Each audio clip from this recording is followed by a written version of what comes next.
Sun Wukong came to me to learn Kung Fu, not knowing I'm just a blind guy who can't fight for shit. And I had zero clue my own student was the legendary great sage equal to heaven, Sun Wukong himself. Sure, I traveled here with a system, but the thing won't activate for another 500 years.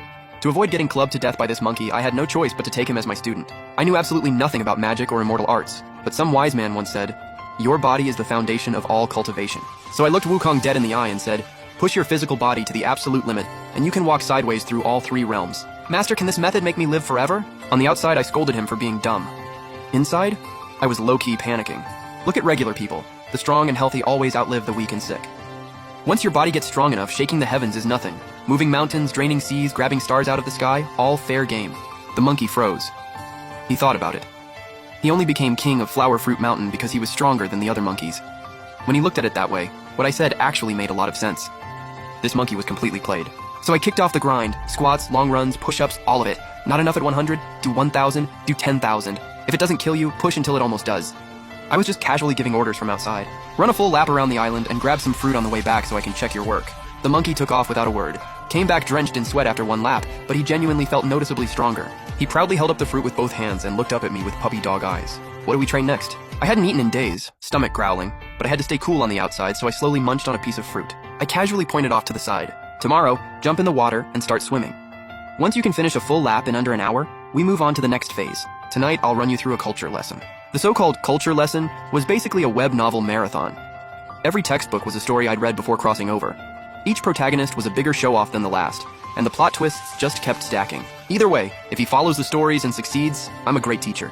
If he fails, his comprehension just sucks. I can't lose. But who would have thought? The monkey got more and more hooked, practically wishing he could step into the story himself and take that 3-year showdown. By nightfall, the monkey tossed and turned and couldn't sleep. Half because my story stopped right at the best part, and the other half because, after years of wandering the human world alone, he'd finally found an immortal master who actually gave a damn. Even though I was strict when it came to guiding his cultivation, I never half-assed it. Tonight's lesson touched on training methods that lined up perfectly with body tempering. Master has to be hiding even more powerful secrets he hasn't dropped yet. The monkey got more and more fired up, and just got up to train. With each breath in and out, thin strands of heaven and earth energy began seeping into his body. Feeling that terrifying power building inside him, the monkey was stunned. No wonder Master always calls me dumb. Turns out he taught me the real cultivation method from day one. But this dumb monkey had no idea that right next door I hadn't slept a single minute, scared stiff, legs shaking. Outside, man-eating demons with glowing green eyes had been circling our little shack all night long. The next morning, I deliberately climbed the tallest rock, let the sea breeze ruffle my robes, and worked hard to pull off the whole mysterious hermit look. After last night's culture lesson, the monkey was completely in awe, hands clasped, eyes burning with hype, eagerly waiting for today's session. My approach to lesson planning was simple, not based on what he needed, but based on what I was craving. After some thought, I decided today's lesson was fishing. I stood by the sea with a deep, mysterious look on my face. Anyone can catch fish with their hands, but if you can catch fish without using your hands, now that's real skill. Sounds profound, but honestly, there's zero technique to it. Use a hook, use a net, heck, blow the fish up if you have to. But the monkey's brain was on a completely different frequency. This isn't just an assignment, it's clearly a test. Master must have already figured out I awakened my Kui, and now he's throwing challenges at me to see how far I've come. In that moment, my white-robed silhouette, back turned to him, got literally gilded in the monkey's eyes. He stared out at the endless ocean, reflecting on everything he'd learned these past few days, when suddenly this inexplicable feeling washed over him. And then, out of nowhere, the monkey hit enlightenment. With a mighty roar, his energy exploded outward, sending massive waves crashing across the sea. Within just a few breaths, the surface went white. Every single fish had been knocked dead by the shockwave. The monkey jumped up and down going crazy. "Master, I got it! I used my energy, no hands, that's my homework!" But inside, I was absolutely losing it. Hundreds of fish. You think I'm blind? That scale needs nets. He was clearly too lazy and just brute forced it. But no matter how much I was judging him, I had to keep a straight face, a motionless nod. And I was already cooking up the next assignment, one I was sure was impossible, moving a mountain. For the next few days, no matter how hard the monkey tried, that mountain didn't budge an inch. Watching him scratch his head in pure frustration, I nearly burst out laughing from inside the hut. Because at the rate this monkey was leveling up, it wouldn't be long before I had literally nothing left to teach him. Hey, looks like you've hit a wall. Bottom line, you're lacking real combat experience. Reading 10,000 books can't beat living through 10,000 miles. You've never had a real fight. This island's full of demons and monsters, perfect sparring partners.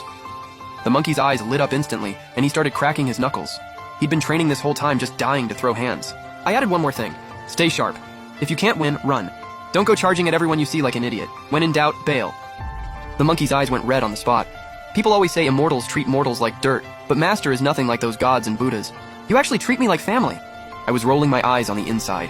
I just don't want you dying and leaving me defenseless. The nearby big demons had been lurking for days. Sending the monkey out to fight was basically just having him clear the area for me. Before heading out, the monkey respectfully asked me to grant him a technique. I paused, mind racing, and then a light bulb went off. I've got a beginner-level Kui technique. Compress all your energy into both palms, then let it rip with one battle cry. Domain expansion. The monkey sprinted out and started trying it immediately. In an instant, he formed hand seals, his inner energy going absolutely haywire.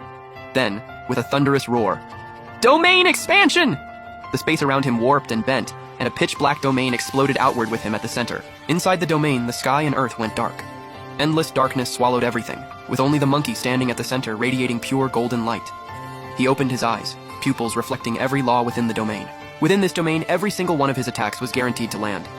Wherever he passed, nothing survived. Even rocks crumbled to dust. After learning this move, the monkey went absolutely feral. Every small demon on Fang Kun Island went down in one punch until he ran into a tiger spirit that had cultivated for 1,000 years. The tiger was ready to throw down. But the moment the monkey pulled out his high-level curse technique, the tiger spirit dropped to its knees right there. It wasn't that the tiger couldn't beat the monkey, it just knew that ordinary demons don't get access to immortal islands, meaning the monkey had serious backing. Hit the little guy, bring out the big one. Its 1,000 years of cultivation wasn't worth the gamble. The tiger spirit flopped on the ground, throwing a full tantrum. I ain't fighting you. The monkey felt totally deflated and figured, fine, we'll run it back another day. The tiger spirit was nearly in tears. This monkey was basically forcing it to move out. But then the monkey did something that straight up broke the tiger's brain. He pulled out a cultivation manual and handed it over, told it to train hard. The monkey's logic was simple. The stronger the tiger, the better a sparring partner it'd be. He had absolutely no idea that the tiger spirit's rate of improvement would be